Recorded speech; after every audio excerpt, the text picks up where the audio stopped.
La iglesia en realidad es bastante pedagógica y ha colocado esta memoria de Santa María, Virgen Madre de la Iglesia, después de Pentecostés.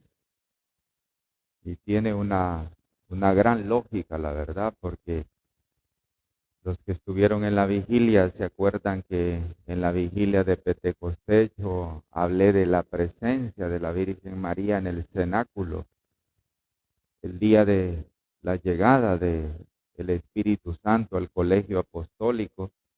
Junto a los apóstoles estaba también ahí su madre. Y yo les decía en la vigilia de Pentecostés, la madre nunca ha estado separada de la iglesia. La madre ha estado en el origen perfecto de la iglesia. Es decir, la iglesia ha nacido junto a la madre y con la madre. Y esta mañana cuando rezábamos las laudes en el himno, encontraba una bellísima reflexión, podríamos decir, un verso poético y teológico de esa relación de María y la iglesia que ya en su momento voy a mencionar. Es tan bonito pensar que la maternidad divina es precisamente algo esencial en la vida de la iglesia. La iglesia no, si bien es cierto, la cabeza de la iglesia es Cristo, que es algo indiscutible. La cabeza de la iglesia es Cristo, pero yo diría que la cabeza está tan amarrada al corazón y el corazón de Jesús está junto al corazón de la madre. Son dos corazones inseparables que hacen posible que la iglesia sea lo que es. Yo estoy seguro que si a la iglesia le faltara la madre o la iglesia nunca venerara a María, entonces la iglesia le faltara una cosita. La iglesia sería media hueca. Es María, es la maternidad, es la sensibilidad maternal que hace que la iglesia sea una madre y una maestra. Que hay veces no logremos nosotros, los hombres, los que estamos dentro de la iglesia, hombres y mujeres, hacer que la iglesia sea una madre y una maestra es otra cosa. Pero la iglesia es y debe de ser en esencia una madre y una maestra, como la declaró San Pablo VI, diciendo, la iglesia es mater et magistra, madre y maestra. El mismo Papa Pablo VI es el que habló e instituyó la idea de que María es madre de la iglesia. Estamos hablando de que desde el Concilio Vaticano II, el Concilio Vaticano II comenzó en el año 61 y más o menos a la tercera sesión del Concilio 1964, por las voces de los padres conciliares que le decían al Santo Padre que había que declarar que María era madre de la iglesia. Ya lo decía la gente, pero no estaba declarado oficialmente. Y el Santo Padre en el año 64, 26 de noviembre del 64, el Papa San Pablo VI declara que María, Virgen, es madre de la iglesia. Es madre de la iglesia, de manera oficial por la iglesia. Desde aquel momento se aprendió a entender esta dimensión de María y esa relación de María con la iglesia. Luego hay países que pidieron a la Santa Sede que después el lunes después de Pentecostés se declarara como la memoria de Santa María Virgen Madre de la Iglesia. El primer país que lo pidió fue Argentina y después el Papa hace muy poco, unos añitos atrás, 2, 3, ya no recuerdo bien el año, el Papa Francisco declaró para la Iglesia Universal que el lunes después de Pentecostés es Santa María Virgen Madre de la Iglesia. Cuando uno lee la Constitución del Concilio Vaticano II, sobre todo que es una constitución sobre la Iglesia y sobre la evangelización y el mundo, que se llama Lumen Gentium, luz de la gente, dice una cosa tan linda sobre la Virgen María, el número 63 de la Lumen Gentium, es decir, de la luz de la gente, como se llama esa constitución dogmática, es decir, dogmática quiere decir que lo que ahí se dice es norma estricta de la Iglesia. Quiere decir que el católico debe de respetar, amar y querer, tal y como lo dice. Por eso es dogmática. Entonces afirma lo siguiente: la Santísima Virgen, por el don y la función de ser Madre de Dios, por la que está unida al Hijo Redentor, y por sus singulares gracias y funciones, está también íntimamente unida a la Iglesia. Jamás vamos a separar a la madre del hijo, al hijo de la madre. Jamás vamos a separar a María de la Iglesia. Les decía el día de la vigilia, a un católico que no le gusta rezar el rosario, por ejemplo, que es la oración máxima, la oración más íntima que le podemos hacer a la madre, en realidad es un protestante. Para mí es un protestante introducido dentro de la Iglesia Católica. Alguien que no le gusta rezar el rosario, que no toma tiempo, que no le importa y que cuando lo reza parece que lo llevan a la carrera, porque quiere terminar pronto el Santo Rosario. Ese no es un católico. Ese no es un católico.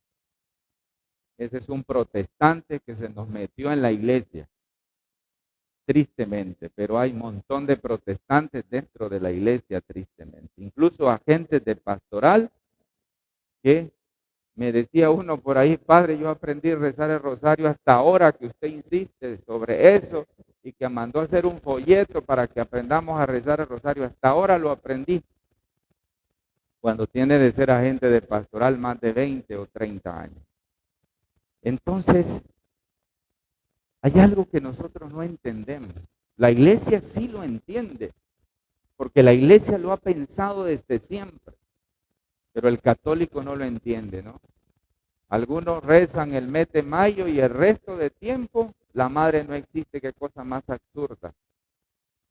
Ser mariano en mayo, y junio, y julio, y agosto, y septiembre, y octubre, y noviembre. Cuando la madre nunca se separa de la iglesia, a ti te importa poco. ¿Qué es eso? Vuelvo y repito, esos son protestantes dentro de la iglesia católica. Entonces, María se ha estado tan pegada y sigue estando, nadie la va a separar, pero ni nuestras estupideces. No van a separar a la madre, ni falta de fe y de devoción a ella, no, porque ella es madre íntima con la iglesia. Este mismo argumento utiliza la citada constitución dogmática que he hablado, la Lumen Gentium, para ilustrar las prerrogativas de tipo y modelo que la Virgen ejerce con respecto al cuerpo místico de Cristo. ¿Cuál es el cuerpo místico de Cristo? La iglesia se llama cuerpo místico de Cristo. Y dice, citando la misma Lumen Gentium, ciertamente en el misterio de la iglesia, que también es llamada con razón Madre y Virgen, la Santísima Virgen María fue por delante, mostrando de forma eminente y singular el modelo de Virgen y Madre. En palabras más sencillas, porque esto está teológicamente construido, pero en palabras más sencillas, si la Virgen, si María es Madre y Virgen, la iglesia es Madre y Virgen también. La iglesia es Madre y Virgen, porque María también es Madre y Virgen. Eso quiere decir. Ya voy a leer un trocito del himno de las laudes de esta mañana, tan hermoso y tan bonito. Después de recordar, hemos visto en el Evangelio la presencia de María, y de muchas otras mujeres que estaban al pie de la cruz, como nos recuerda San Juan. Y dice hoy San Juan, Jesús viendo a su madre y junto a ella el discípulo a quien amaba, dice a su madre, mujer, ahí tienes a tu hijo. Luego le dice al discípulo, ahí a tu madre. Estas palabras desde el madero de la cruz son conmovedoras y constituyen una revelación de eso que la iglesia entendió perfectamente bien cuando declaró a María como madre y virgen, María Virgen, madre de la iglesia. Cuando la declara así, entendió lo que pasó en el madero de la cruz. Son los sentimientos de Cristo en su agonía que entrañan una gran riqueza de significado para la fe y la espiritualidad cristiana. En efecto, el Mesías crucificado, el final de su vida terrena, se ha dirigido a su madre. Cuando estaba llegando el final de la vida terrena, Jesús se dirige a su madre. No había alguien más ahí, ahí estaba su madre, estaba el discípulo amado, pero ahí estaba su madre. Nunca estuvo María separada de su hijo. Nunca María ha estado separada de su iglesia. Somos nosotros que separamos a María de la iglesia. Como les digo, muchos son protestantes dentro de la iglesia. Las palabras de Jesús agonizante en realidad revelan que su principal intención no es confiar su madre a Juan, sino más bien entregar al discípulo a María, asignándole una misión materna. Ese apelativo que Jesús le dice a su madre, porque no le dice madre, le dice mujer, ahí tienes a tu hijo.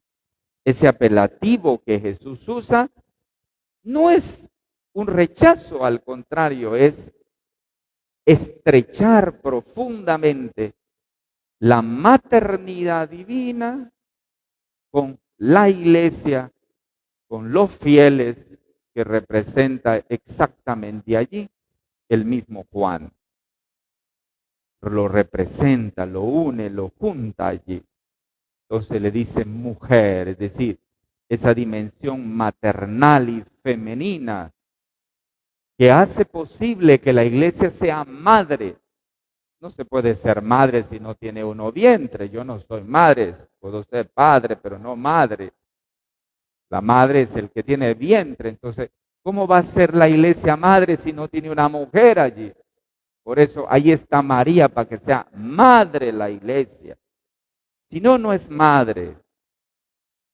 Por eso la maternidad universal de María, la mujer de las bodas de Caná de Galilea y del Calvario, recuerdan también a Eva, madre de todos los vivientes. Sin embargo, mientras Eva construyó el pecado, la nueva Eva, que es María, coopera en el acontecimiento salvífico de la redención.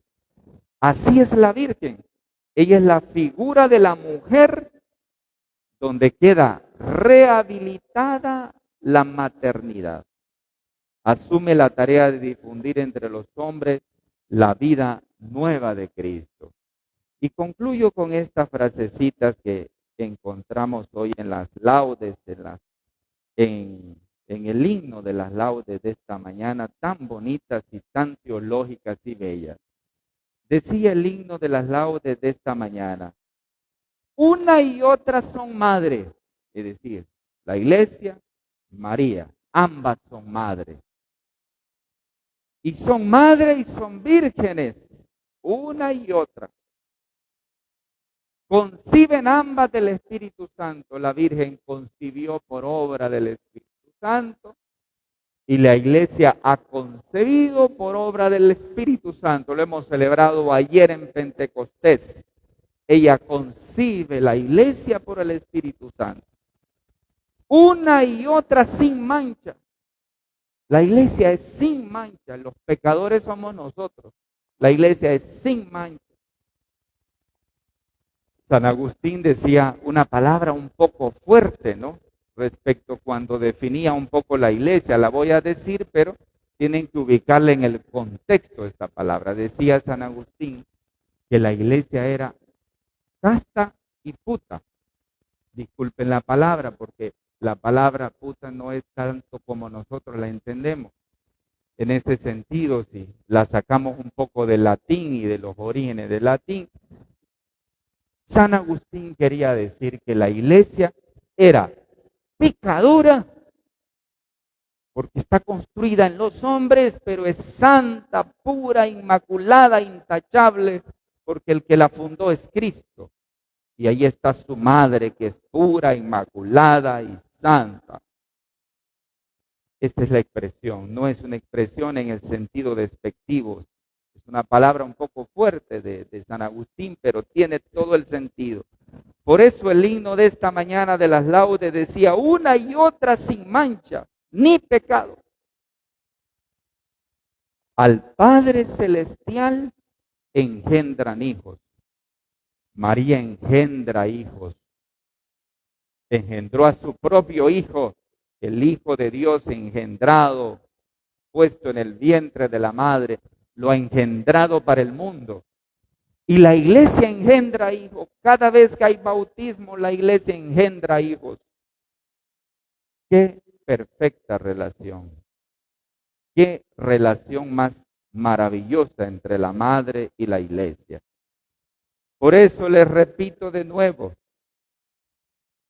un hijo que no le importa a la madre, un católico que no rece rosario con amor y devoción, mejor métase a una secta protestante. Vaya, métase a una secta que va a estar mejor allí que en la iglesia católica. En la iglesia católica amamos a la Virgen y rezamos el rosario no cuando nos conviene ni en un mes, lo rezamos siempre. Y cada vez que tenemos la oportunidad estamos ahí con amor, no para salir del paso. El rosario se reza con el alma para poder entender esta relación de la cual hoy hemos hablado. Que la gracia de esta fiesta tan bonita nos ayude a tener un corazón maternal y que María, Madre, interceda por nosotros. Así sea.